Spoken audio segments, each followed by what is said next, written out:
going to share my screen.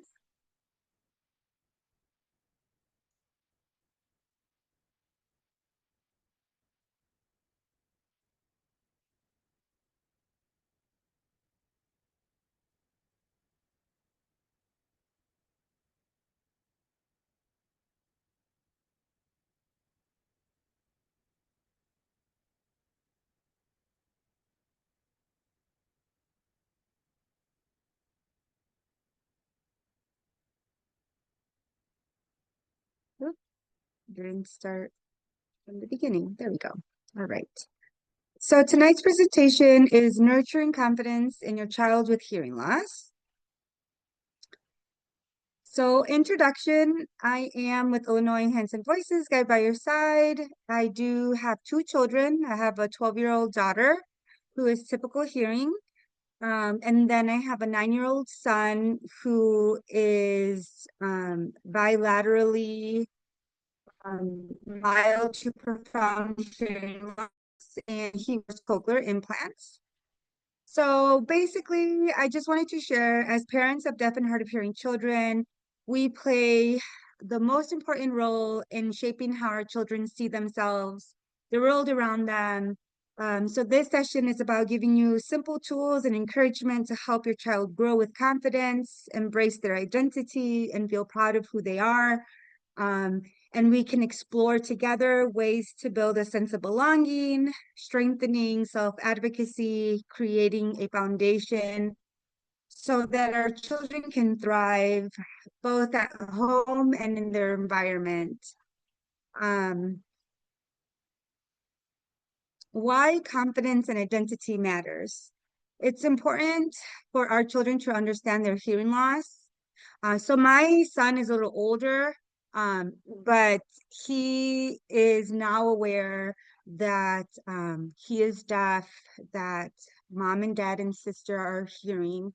But it took him a little bit to kind of understand that before where he is now. So it definitely boosts their confidence when they learn that it's part of who they are. It builds independence. They can ask for help with what they need in school or in social settings. And it reduces confusion as to knowing why, bring comforts and clarity, not only for them, but I feel like for us as parents as well, just knowing that we're really there to support them, without, bias or without judgment, just to really let them be themselves and just really nurture that so they can really like flourish in their own little way, their own personality. Um, but it also encourages connections. They can explain their needs and feel proud of who they are and not feel so different. Um, I know my son when he was younger, about I would say like about 5, he wherever we would go, if we would be standing in line and he would notice people wearing hearing aids, he'd tell me, "Mom, look, they're wearing hearing aids just like me." So he was definitely alert in his environment. He was looking at people's ears, things that maybe I would have never noticed until he like brought it up, that was something that was, calling his attention, which is nice as a parent to know, like, what are they looking at, and what are the features that they're looking at in their environment. Um, but understanding self-identity for deaf and hard of hearing children, um, identity isn't just about their hearing loss.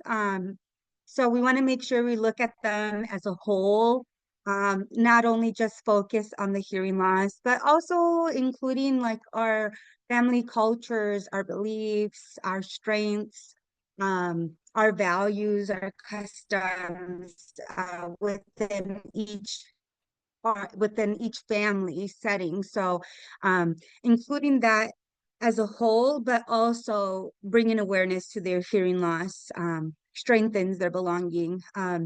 Many deaf and hard of hearing children will wonder and might ask, am I part of the hearing world or deaf world or both?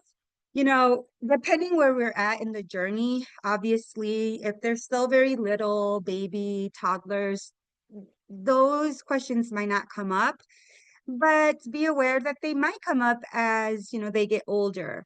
Um, so my son is 9. He doesn't quite understand the concept of like hearing world versus the deaf world. But he definitely now understands that there are deaf people and there are hearing people, and there's a whole continuum between um deaf people. He's understanding that there's some deaf or hard of hearing people that have hearing aids or cochlear implants, or they don't wear anything. Some of them speak, some of them sign, some of them do both.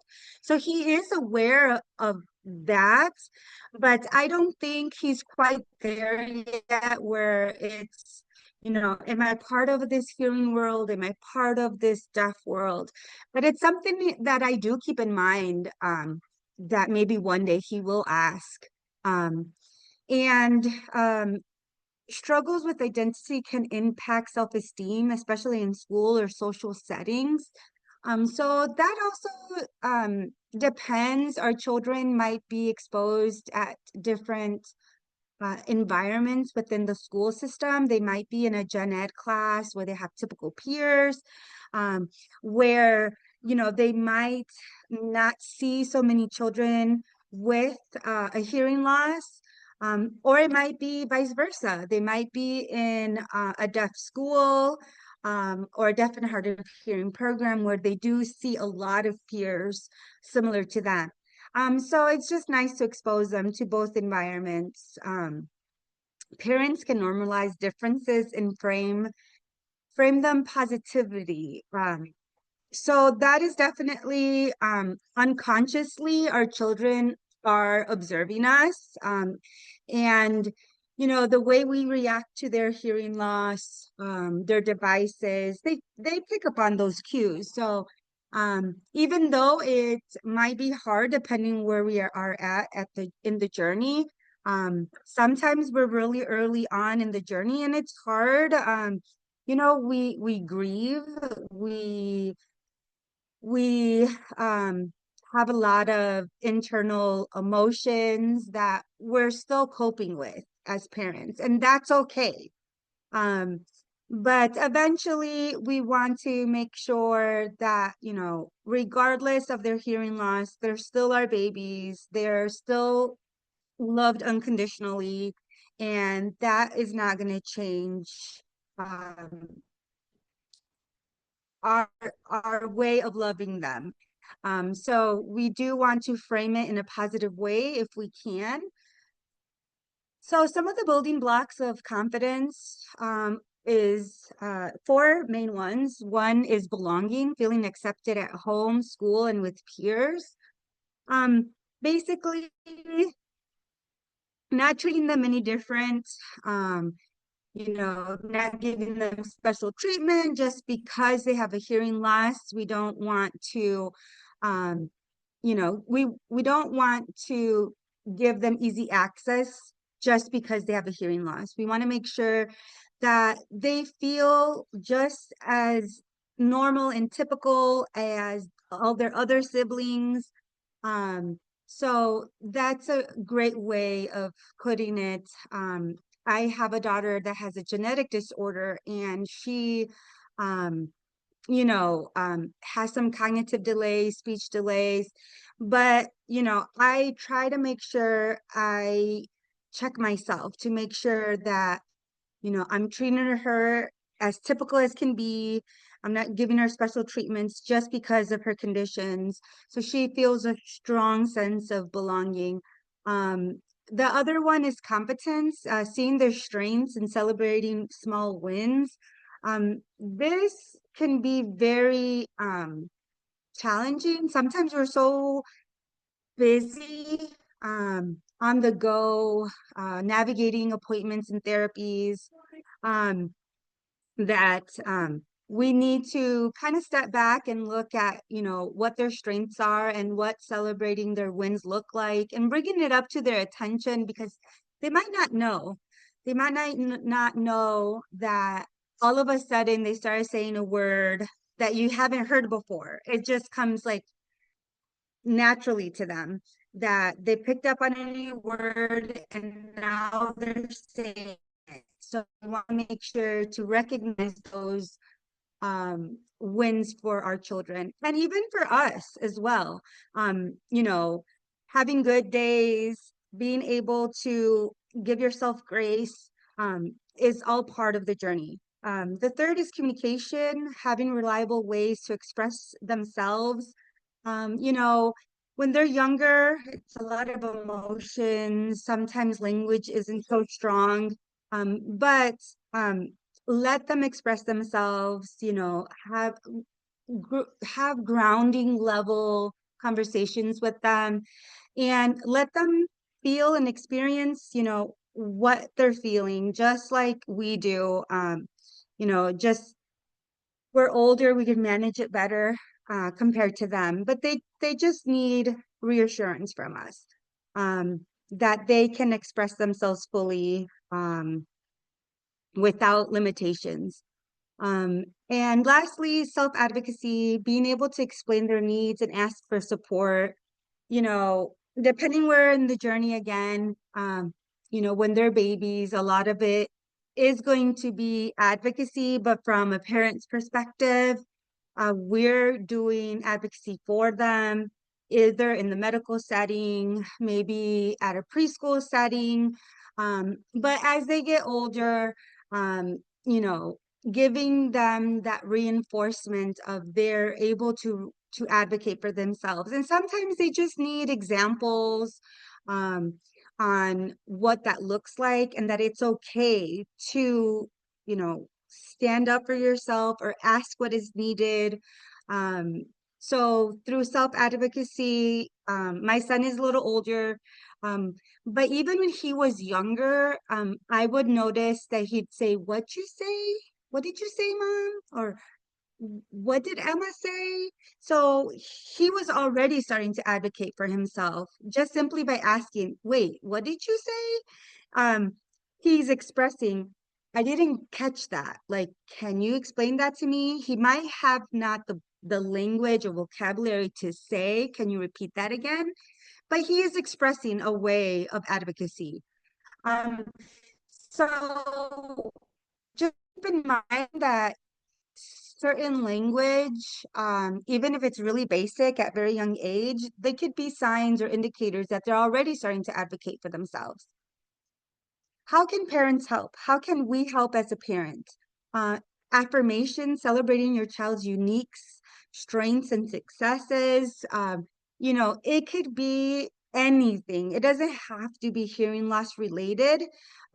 So it could be they tried a new food for the first time. They took a little bite. It could be that, they did observe a new noise with their hearing aid or cochlear implant.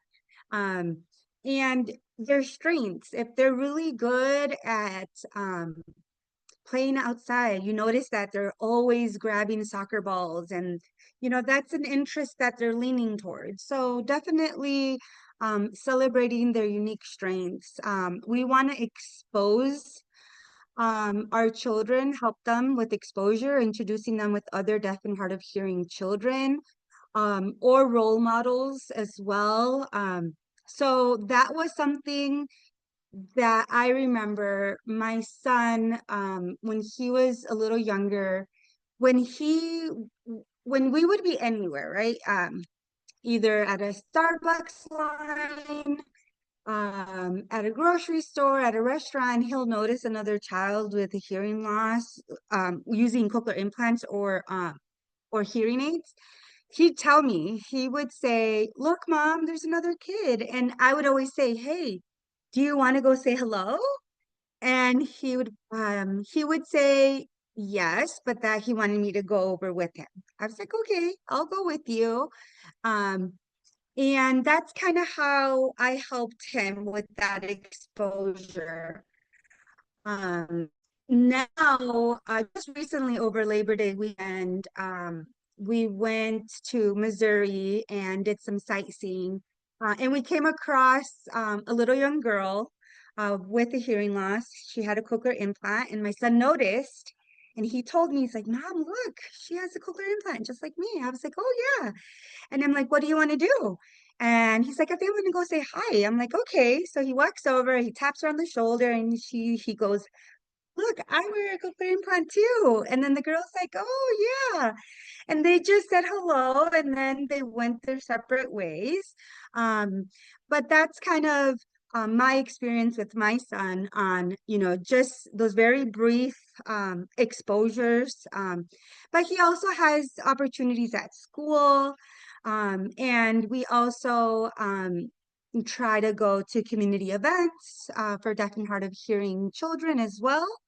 But also being in going to inclusive environments, encourage communication access at home and at school. Um, Whatever you choose in your household, what is right for you and your family is it's the exposure and inclusion you want to provide for them is absolutely okay. Um, and if you ever want to explore any other options, that is also okay. You don't have to stick to one route. You're always can switch it up until they get old enough, where they can maybe express what they kind of lean more towards. Um, Doing involvement, include your child in decisions about their devices, services, communication methods. Um, Obviously that comes into play when they get a little older. I do remember when he was very little as a baby, I would love to pick out the color of his mold. And now that he's a little older, he picks his own color of his mold. So um, I think he has like about 3 years that he's been picking his own colors now. Um, but that's a simple example that, they're making those decisions for themselves. Um, my son also, um, my son also likes putting like stickers or decals on his devices, so he will switch that up. Right now, he has like a Minecraft like sticker, um, and he'll switch it up. He'll be like, "Oh, I'm kind of done with this. Like, can we switch it?" Like, yeah, absolutely. So little decisions that they can get involved with their devices is a great way for them to see it as a positive as well. And storytelling, sharing stories of successful deaf and hard of hearing adults can always help also their self-esteem. Encouraging self-advocacy, um, teaching simple phrases like, can you say that again, please? Um, I need to see your face when you talk. Can I move closer to hear you? As their language develops, we will hear more of those phrases. As they're younger, they might look a little different, but just be aware that those are kind of indicators that they are advocating. So, for example, my son needs eye contact when he talks to me. Like, full blown 100% eye contact. Sometimes I'm cooking something and I'm like I tell him, "Yes, I'm like Enrique, I'm hearing you. I can listen to you." But he needs that. So I have to pause myself. Yes, I'm busy. Yes, I'm trying to get things done, but that is something he needs. So I have to remind myself, it's okay to pause, turn around, give him my full attention, eye contact, so he knows that I'm listening to him, he has my full attention, and that I can respond to him. Those were very early indicators of my son needed that full eye contact. And then as he got a little older, he noticed the little sign where he'd like tell me, Mom, like, look at me. look at me. I'm like, okay, okay, I'll, I'll look at you. Um, but also practicing problem solving in safe settings. So, for example, in the neighborhood, even though my son wears cochlear implants, we have to be cautious when it comes to cars down the road. Um, and I would, tell him, we need to stop and look both ways. Is there cars coming? Because when he was younger, he wasn't so aware of that. Um, but with practice, he became better at it, as well as with closing and opening the door with his fingers. Or even now that he's older with his hearing device, he now can tell if something's not working right. He'll like, Mom, it doesn't sound right. And I catched him where he'll like open and close the little door to kind of reset it. So he's already trying to problem solve his hearing device. Um, and those things just, they come in as they get a little older, but they observe us because definitely when he was younger, I would open and close it. I was trying to problem solve, troubleshoot with his device. um, so he picked up on that.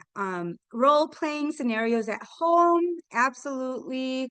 Um, Especially during his preschool years, I remember the teacher telling me, he has a really hard time raising his hand so he could participate. So I role played a lot at home. And I would say, oh, I need help. I can't grab the spoon, even though I could, right? He'd go over and he'd feel so proud that he helped me and he'll open. He's like, here you go, Mom. So doing role playing is it's a fun way to do things with our kids. Definitely it's a lot of work. I'm not going to say it's easy. It's a lot of work to do a lot of these things. It takes up our time, um, but it is possible. And if we don't do it every day, that's okay. Give ourselves grace because we have other things going on. We might be working, we might have other children. We might be um, helping elderly parents,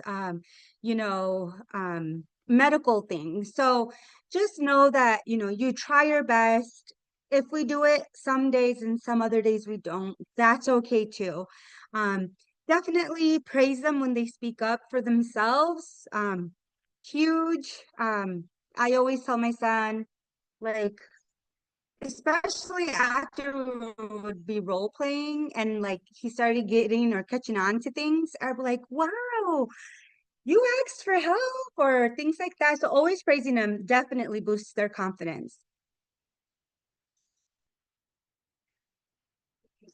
Connecting to the community. So there's benefits with getting our children involved in deaf and hard of hearing environments.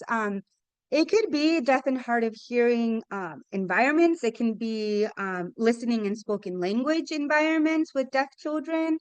There are sometimes events where there's cued speech involved, where they have events. So it is whatever community you want your child to be part of, it's a positive connection, regardless. So just them simply being around other kids. Um, so it doesn't have to be deaf or hard of hearing events. Like I said, it could be a full different range. Um, but it's good opportunities for them to, have positive peer connections, learning from role models, from other deaf and hard of hearing kids or other just typical kids, and just develop pride in who they are. Some resources for us as parents, obviously through Hands and Voices chapters, we have our Illinois chapter here in Illinois, but know that there is headquarters, Hands and Voices headquarters. They have a lot of other programs. They have like Fostering Joy. They have um, some other for military families as well. So they do have much more other resources that you can, get other resources. Deaf camps or events. There's a lot, especially in the summer, there's a lot of like events. There are like week-long events where like our kiddos stay. But there's like one day events or evening events. So if you want to participate in any of those, feel free to explore them and check them out. But there are also a lot of online forums. So like today, there's the presentation via Zoom, which is nice and convenient for families. 'Cause Illinois is so big, so it's nice that we have this virtual platform that we can connect from wherever we are. And there's other forums also with headquarters, Hands and Voices, others, organizations like the Chicago Hearing Society, SR is another good one, which is Foundation, Speech Resources for Families. There's ISRC, which they focus in behavioral resources if we're having some behavioral issues with our kids. So there is plenty out there for us to learn, connect, so we can support ourselves, so then we can support our children. Emotional support is very important, I feel, for both, for our children, but for ourselves as well. But children need to feel heard, understood, and loved, offer comfort during tough times, listening without judgment, celebrating their feelings, and all which build their emotional resilience and strong family bonds. But like I said, it goes both ways during this journey. We need social, like emotional support as a parent, self-care. We need to also ask for help if we need any, so that we are good, so that we can be there emotionally for our children as well. So just keep in mind that it's a family whole effort, um, that when it comes to emotional support. Some takeaways for us as parents, model confidence and acceptance within our children, um, is definitely key with their confidence. Provide opportunities to connect with peers and mentors, advocate for communication, access, and inclusion. Um, those can be in different environments and different settings. It could be at a school setting, it could be in a church setting, it could be at a park district setting, that we need to advocate for communication access or for inclusion. So typically we think about schools, but you know, every aspect in our life, which is our environment, that is where you can ask for access and inclusion. Um, so it's okay to ask for those additional resources, especially because if they're going to be part of our child's daily living, we want to make sure that they have adequate access. But supporting your child in owning their deaf and hard of hearing identity with pride, um, that is something that they learn as they get older. Um, Definitely, I would ask questions to my son. Hey, are you deaf? Are you hard of hearing? Are you hearing? And he'd say, I'm deaf. And where I thought was very interesting was, I would ask him, is mommy and dad, are we deaf, hard of hearing, or are we hearing? He grasped that we were hearing. I have a good friend that she signed, because my son does sign as well. Um, but she knows how to sign. So whenever we would get together with her, he would speak and sign to my son. So when I said, hey, what about mommy's friend? Is she deaf or is she hearing?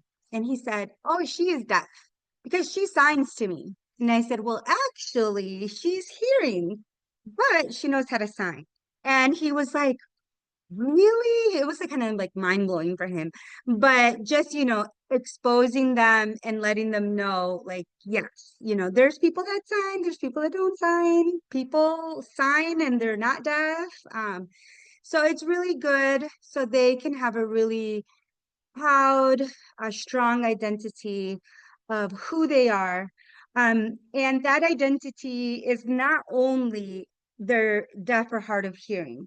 Their identity is going to be, yes, part of that, but part of your culture, part of your ethnicity, part of your values and beliefs that will make him as his own individual. So just keep in mind that that identity is not only his deaf or hard of hearing um, identity.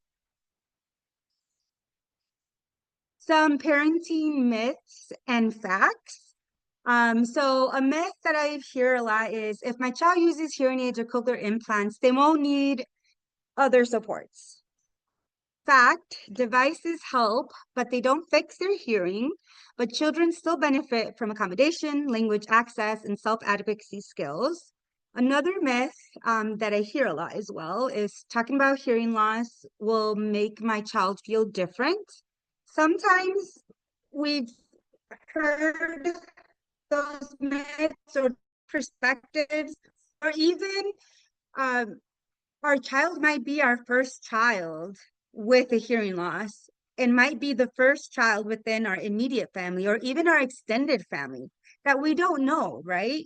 We've never gone through this. We've never learned about this journey before. So, yeah, there might be some questions or doubts that we internalize. But just know having an open conversation helps children understand and accept their identity. Avoiding the topic can make them feel more isolated. Another myth is my child has to choose between deaf world or a hearing world. Um, I have heard that along the way as well. But many deaf and hard of hearing children grow up comfortable in both worlds and build identities that blend in their unique experiences. Where I really, really love are hearing panels. I love hearing youth panels, young adult panels, because we get a little glimpse of their own personal journey, their experience. And a lot of them have shared that they either lean towards one or the other, or they have a good mix of both. So just know our children will adapt to whatever they feel most comfortable with. Um, and lastly, if my child struggles emotionally, it means they're not confident. All children have up and down, just like us. Supporting emotional expression and resilience actually builds stronger confidence. You know, what is resiliency? Resiliency comes from challenges that we are capable to overcome certain obstacles and challenges. So just know that we all go through it. Oh, hold on just a second. Oh, how do I?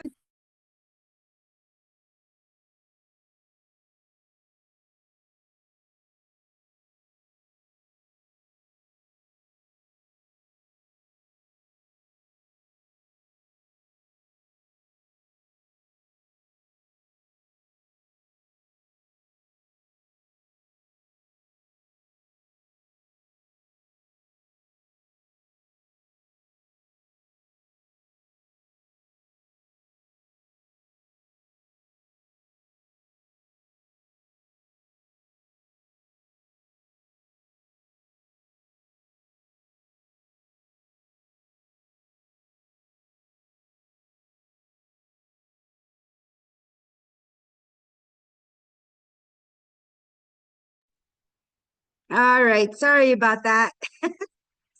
My son came asking for some help. Again, that's him advocating. Um, okay, so I did finish up with this slide. So reflection. Parenting is a journey filled with challenges, learning, and joy. By practicing love, patience, and consistency, we create a nurturing space where children can grow into their best selves. So there's two questions I wanted to ask you guys. One, how does your child currently see themselves? And two, what small steps can you take this week to nurture their confidence? Before answering, I do want to go to my last slide and thank everyone for their time. My email address and our motto with Illinois Hands and Voices and in general with our headquarters is what works for your child is what makes the choice right.